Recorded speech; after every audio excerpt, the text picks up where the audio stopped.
नमस्कार, दिन भर की हाइलाइट्स को लेकर हाजिर है सुजस आवाज राजस्थान। सुजस आवाज पॉडकास्ट में आपका स्वागत है। मैं हूं आपके साथ अभिलाषा। एक नजर आज की सुर्खियों पर। राष्ट्रीय आयुर्वेद संस्थान का स्वर्ण जयंती समारोह, मुख्यमंत्री ने किया कार्यक्रम को संबोधित। कहा, प्रधानमंत्री के परिवर्तनकारी नेतृत्व में आयुष बन रहा है जन जन के उत्तम स्वास्थ्य का आधार। मुख्यमंत्री ने NIA परिसर में नवनिर्मित OPD सुश्रुत भवन का किया लोकार्पण। कहा, शिक्षा, प्रशिक्षण, अनुसंधान और रोगी सेवा में राष्ट्रीय आयुर्वेद संस्थान का नेतृत्व अनुकरणीय। प्रदेश में साइबर अपराध नियंत्रण को लेकर मुख्य सचिव ने दिए निर्देश। कहा, आमजन की जागरूकता और तकनीकी सुदृढ़ता से साइबर अपराधों पर लगेगा अंकुश। और अब खबरें विस्तार से। मुख्यमंत्री श्री भजनलाल शर्मा ने कहा कि राजस्थान की मिट्टी में आयुर्वेद की जड़ें गहरी है। यहाँ औषधि उत्पादन की अद्भुत क्षमता है। प्रदेश की पहाड़ी वन औषधीय पौधे इसके साक्षी है कि यहाँ की भूमि सदियों से आयुर्वेद का केंद्र रही है। उन्होंने कहा कि हमारी सरकार आयुर्वेद के संवर्धन तथा जनमानस में उसके व्यापक उपयोग के लिए प्राथमिकता से कार्य कर रही है। मुख्यमंत्री ने आज राष्ट्रीय आयुर्वेद संस्थान के स्वर्ण जयंती समारोह में अपने उद्बोधन के दौरान ये बातें कही। उन्होंने कहा कि वर्ष 1976 में राष्ट्रीय आयुर्वेद संस्थान एक महाविद्यालय के रूप में आरंभ होकर आज देश के प्रमुख deemed to be Ayurveda university के रूप में विकसित हो गया है। राजस्थान की धरती पर स्थापित इस संस्थान ने 50 वर्षों में जिस ऊंचाई, प्रतिष्ठा और राष्ट्रीय नेतृत्व को प्राप्त किया है वह प्रेरणास्पद है। उन्होंने कहा कि शिक्षा, प्रशिक्षण, अनुसंधान और रोगी सेवा, इन चारों स्तंभों पर राष्ट्रीय आयुर्वेद संस्थान ने पिछले 5 दशकों में नेतृत्व स्थापित किया है। मुख्यमंत्री ने कहा कि हमारे देश को विश्व गुरु बनाने में आयुर्वेद और योग की प्रमुख भूमिका रही है। श्री शर्मा ने कहा कि प्रधानमंत्री श्री नरेंद्र मोदी का सपना भारत में उपचार और भारत द्वारा उपचार है। प्रधानमंत्री के नेतृत्व में एक अलग आयुष मंत्रालय की स्थापना की गई, जिससे आयुर्वेद, योग, यूनानी, सिद्ध और होम्योपैथी जैसी पारंपरिक चिकित्सा पद्धतियों को नई ऊर्जा मिली। उन्होंने कहा कि प्रधानमंत्री ने संयुक्त राष्ट्र में अपने प्रयासों से 21 जून को अंतर्राष्ट्रीय योग दिवस घोषित कराया। इससे न केवल योग बल्कि पूरी भारतीय चिकित्सा परंपरा को विश्व मंच पर पहचान मिली। आयुर्वेद संस्थान में निवेश बढ़ाया गया, आयुर्वेद संस्थानों का विस्तार किया गया। आज का यह दिन बहुत ही महत्वपूर्ण दिन है, क्योंकि राष्ट्रीय आयुर्वेद संस्थान जयपुर का यह स्वर्ण जयंती समारोह हमारे आयुर्वेद के गौरवशाली इतिहास को फिर से जीवंत करने का ये समय है। आज उन अनेक आचार्यों, वैदाचार्यों, चिकित्सकों, शोधकर्ताओं, विद्यार्थियों और कर्मयोगियों को मैं नमन करता हूं, क्योंकि उन्होंने इसे बनाने में बहुत मेहनत की है। और सामने की जो पंक्ति है उनको भी मैं प्रणाम करता हूं कि उन्होंने भी बहुत मेहनत के साथ इस हमारी संस्था को आगे बढ़ाया है। इनकी तपस्या, श्रमशीलता, समर्पण आयुर्वेद के इस दिव्य दीपक को सदैव प्रज्वलित इन्होंने किया है। राजस्थान की धरती पर स्थापित इस संस्थान ने 50 वर्षों में जिस ऊंचाई, प्रतिष्ठा, राष्ट्रीय नेतृत्व को प्राप्त किया है, ये वास्तव में अनुकरणीय है और प्रेरणा स्रोत भी है। जब परंपरा, विज्ञान, अनुशासन और सेवा भाव के साथ चलती है, तब एक संस्थान केवल भवन नहीं रहता, वह राष्ट्रीय धरोहर, ज्ञानपीठ और सेवा पथ बन जाता है।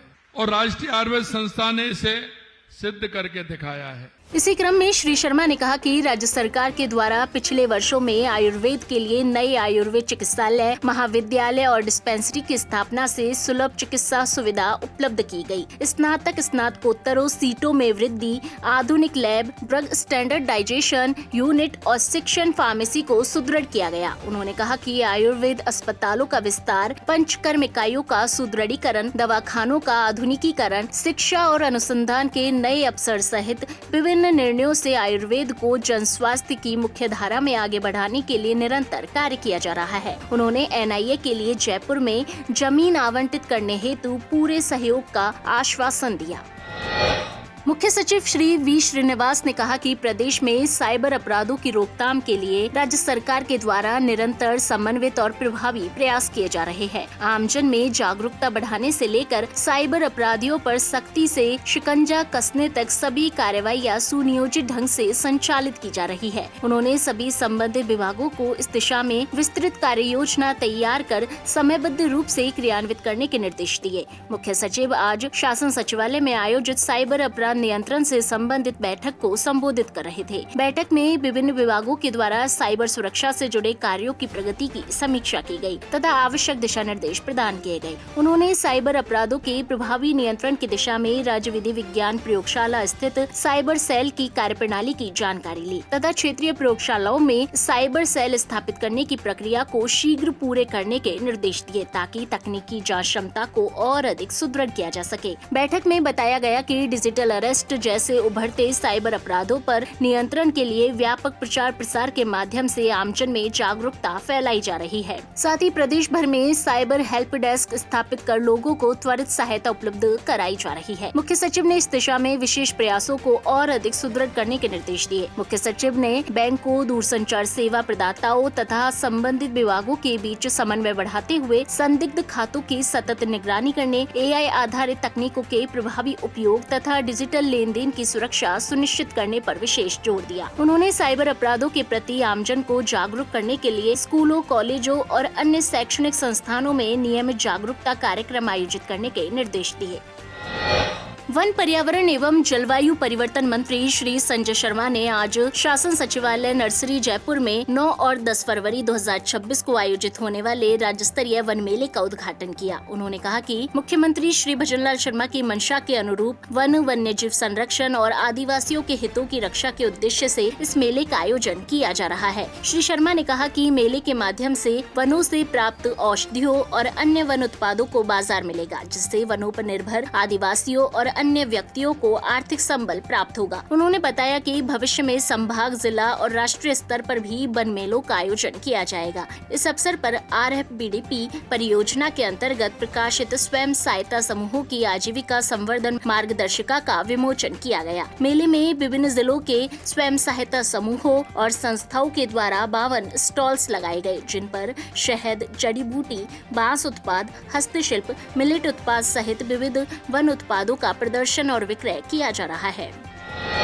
स्कूल शिक्षा विभाग के द्वारा जनवरी 2026 की जिला एकेडमिक रैंकिंग जारी कर दी गई है। यह रैंकिंग प्रदेश के समस्त जिलों के शैक्षणिक परिणामों, विद्यालयों के दैनिक संचालन, गवर्नेंस तथा शैक्षणिक सीखने के परिणामों के आधार पर तैयार की गई है। ताजा रैंकिंग में झुंझुनू और हनुमानगढ़ ने शीर्ष स्थान बनाए रखा है, जबकि चूरू ने सराहनीय प्रदर्शन करते हुए तीसरा स्थान प्राप्त किया है। सीकर, भरतपुर और खैरतल तिजारा क्रमशः चौथे, 5वें और 6ठे स्थान पर रहे हैं। वहीं बांसवाड़ा और जैसलमेर रैंकिंग में सबसे निचले पायदान पर रहे। रैंकिंग में विद्यार्थियों की नियमित उपस्थिति, कक्षा में शिक्षण की गुणवत्ता, फील्ड विजिट के माध्यम से निगरानी, शैक्षणिक मूल्यांकन तथा बोर्ड परीक्षा परिणामों को शामिल किया गया है। इस वर्ष पहली बार सीखने के परिणामों को औपचारिक रूप से रैंकिंग का हिस्सा बनाया गया है, जिसमें CBA और ओरल रीडिंग फ्लुएंसी असेसमेंट को विशेष महत्व दिया गया है। शिक्षा मंत्री श्री मदन दिलावर ने कहा कि जिला रैंकिंग से स्कूल शिक्षा व्यवस्था में पारदर्शिता और जवाबदेही को मजबूती मिली है तथा निर्णय